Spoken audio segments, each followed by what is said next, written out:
दोस्तों पूरे भारत में खास तौर पर उत्तर भारत के इलाके में इस समय गर्मी का कहर बहुत ज्यादा चर्चा का विषय बना हुआ है और ऐसे में यहां पर हीट वेव का सामना लोगों को करना पड़ रहा है। लगातार हॉस्पिटल के अंदर हीट स्ट्रोक से जुड़े हुए मामले जो हैं वो भी बढ़ते जा रहे हैं और ये जो समस्या है खास तौर पर जो शहरी इलाका है वहां पर ज्यादा देखने को मिल रही है। जैसे अगर बात करें गर्मी जो है वो ज्यादा महसूस हो रही है दिल्ली जैसे इलाकों में। और यहां पर एक सवाल खड़ा होता है कि क्या जो एसी है ये कहीं ना कहीं हीट वेव से और हीट स्ट्रोक से जुड़ा हुआ है। क्या बढ़ते टेम्परेचर से एसी किस तरह से डायरेक्टली और इनडायरेक्टली जुड़ा हुआ है। एसी का इस्तेमाल जो लगातार बढ़ता जा रहा है, इसकी डिमांड भी लगातार बढ़ रही है। तो ऐसे में यहां पर देखेंगे कि किस तरह से शहरी इलाकों में एसी से क्या फर्क पड़ता है गर्मी के अंदर, हीट वेव के अंदर और हीट स्ट्रोक के मामले के अंदर। नमस्कार दोस्तों, मेरा नाम है सुमित और आप है मेरे साथ let's crack UPSC CSC academy में। देखते हैं इस पूरे मामले को।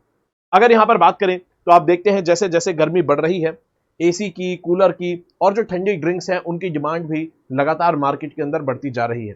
और दिल्ली जैसे इलाकों की अगर बात करें तो यहां पर टेम्परेचर आपको बढ़ता हुआ नजर आएगा। यहां पर एसी और कूलर फेल हो रहे हैं, रेजिडेंट्स कंप्लेंट कर रहे हैं कि भाई नलकों से गर्म पानी आ रहा है। और ऐसे में यहां पर अगर बात करें टेम्परेचर की तो यहां पर दिल्ली में 1969 के बाद पहली बार ऐसा हुआ है कि सबसे लोएस्ट जो टेम्परेचर है उसका सबसे हाईएस्ट पॉइंट दर्ज किया गया, यानी कि मिनिमम टेम्परेचर का सबसे हाईएस्ट पॉइंट दर्ज किया गया है। यानी कि रात को जो टेम्परेचर हमारा गिरता है, भाई दिन में तो गर्मी रहती है, रात को टेम्परेचर गिरता है, लेकिन उस गिरे हुए टेम्परेचर का भी हाईएस्ट पॉइंट जो है वो दर्ज किया गया है 1969 के बाद दिल्ली के अंदर। यानी कि 35 डिग्री पर सबसे गर्म रात दिल्ली ने देखी है, कम से कम लास्ट 12 साल में तो देखी ही है। और ये जो टेम्परेचर है ये 1969 के बाद इस तरह से दर्ज किया गया है। यानी कि जो रातें हैं दिल्ली की वो बहुत ज्यादा गर्म होती जा रही हैं, क्योंकि आमतौर पर यह देखा जाता है कि जब टेम्परेचर गिरता है तो रात को थोड़ी राहत मिलती है। और ऐसे में क्योंकि दिन में बहुत ज्यादा गर्मी रहती है, लू चलती है, हीट वेव चलती है, तो बॉडी जो है वो उस हीट वेव को लगातार झेलती रहती है, एग्जॉस्ट हो जाती है। लेकिन जब रात में टेम्परेचर गिरता है लगभग 20 डिग्री के आसपास या उससे थोड़ा सा ऊपर टेम्परेचर अगर रहता है तो शरीर को रिकवरी करने का समय मिलता है। खास तौर पर जो सुबह के 3 बजे से सुबह के 5 बजे का जो समय होता है। और ऐसे में अब समस्या यह है कि रात का जो टेम्परेचर है वो भी काफी ज्यादा बढ़ा हुआ नजर आ रहा है, शरीर को समय नहीं मिल रहा है रिकवरी का। तो ऐसे में हीट स्ट्रोक के मामले आपको बढ़ते हुए नजर आते हैं, क्योंकि ये जो गर्मियां हैं ये थोड़ी सी एबनॉर्मल इसलिए है क्योंकि हर बार रात का टेम्परेचर आपको गिरता हुआ नजर आता है, लेकिन इस बार रात में टेम्परेचर गिर नहीं रहा है, जिसकी वजह से हीट स्ट्रोक के मामले में आपको बढ़ोतरी होती हुई नजर आ रही है। वरना पहले शरीर को, बॉडी को रिकवरी करने का समय मिल जाता था, जो कि अब यहां पर नहीं मिल पा रहा है। और ऐसे में अगर बात करें यहां पर एक फिनोमिना यहां पर इंपॉर्टेंट हो जाता है जिसे कहते हैं अर्बन हीट आइलैंड इफेक्ट। यानी कि अगर बात करें शहरी इलाकों में गर्मी ज्यादा महसूस होती है। क्यों ज्यादा महसूस होती है? क्योंकि शहरी इलाकों में आप देखेंगे कंक्रीट का जाल बिछा होता है, पेड़ पौधे कम होते हैं और वहां पर बिल्डिंग्स बहुत ज्यादा होती हैं, पत्थर होते हैं, कंस्ट्रक्शन होती है जो कि हीट को एब्जॉर्ब ज्यादा करते हैं। और ऐसे में इसकी वजह से आपको अर्बन हीट आइलैंड इफेक्ट देखने को मिलता है और ये कारण बन जाता है शहरों का दुगनी रफ्तार से गर्म होने का।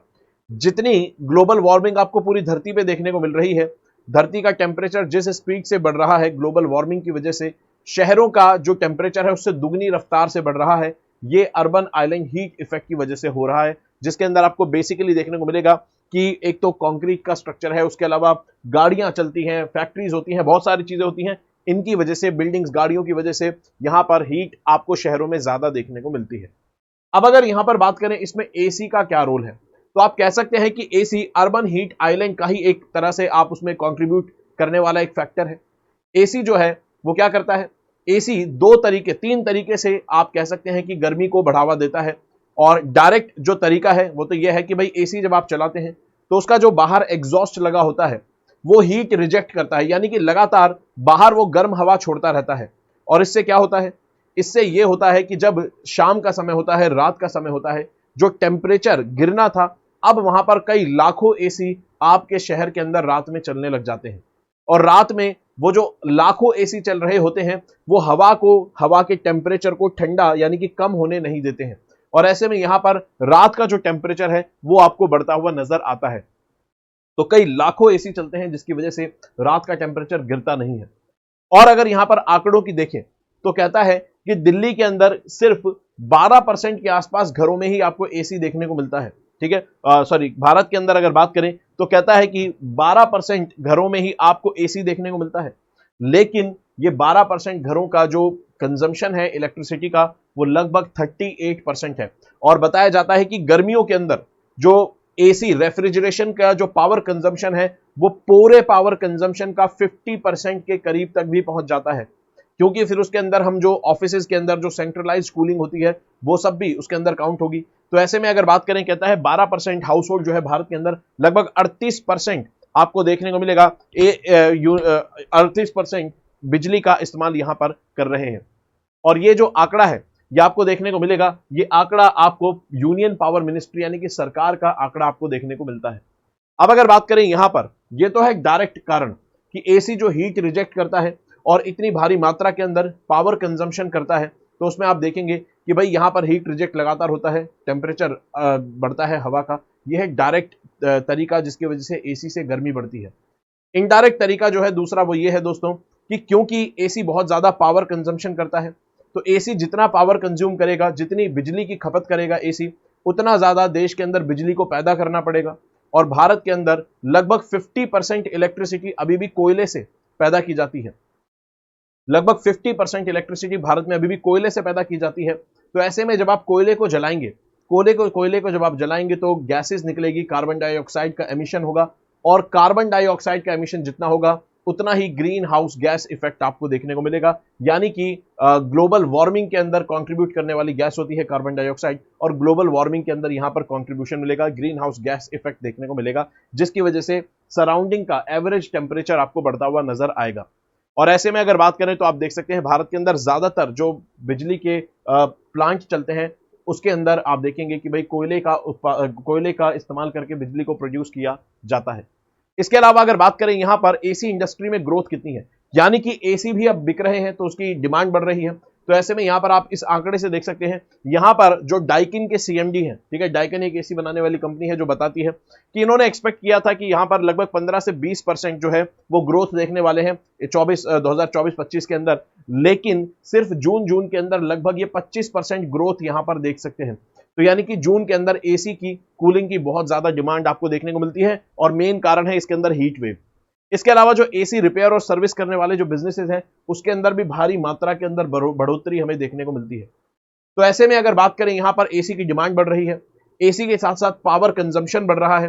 पावर कंजम्पशन बढ़ने से कोयले से बिजली ज्यादा बनाई जाती है, गैसेस निकलती हैं जिससे ग्रीन हाउस इफेक्ट देखने को मिलता है। इसके अलावा एसी जो है वो हीट रिजेक्ट करते हैं तो उससे हवा का जो तापमान है वो बढ़ता है। इसके अलावा दोस्तों तीसरा जो ग्लोबल वार्मिंग और एवरेज टेम्परेचर बढ़ने का जो कारण है, इनडायरेक्ट कारण, वो ये है कि भाई एसी से अंदर जो गैसेज इस्तेमाल होती हैं, एसी में रेफ्रिजरेशन के लिए जिस प्रकार की गैसेज इस्तेमाल होती हैं, खासतौर पर अगर बात करें तो HFCs का इस्तेमाल होता है, हाइड्रोफ्लोरो कार्बन्स, और ऐसी जो गैसेज हैं ये हीट को ट्रैप करती हैं, ये ग्लोबल वार्मिंग में इजाफा करती हैं।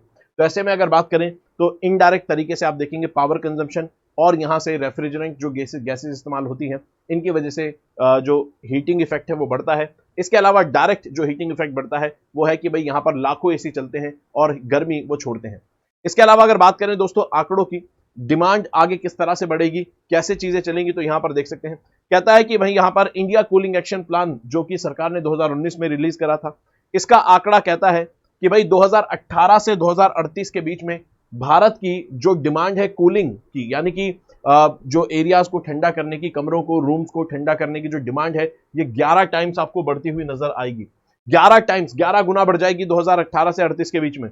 इसके अलावा अगर बात करें इंटरनेशनल एनर्जी एजेंसी की, तो ये भी आंकड़ा देती है और ये कहती है कि 2025 तक जितना एनर्जी कंजम्पशन भारत करेगा एसी की वजह से, उतना आज के समय में अफ्रीका जो है उसका पूरा पावर कंजम्पशन है।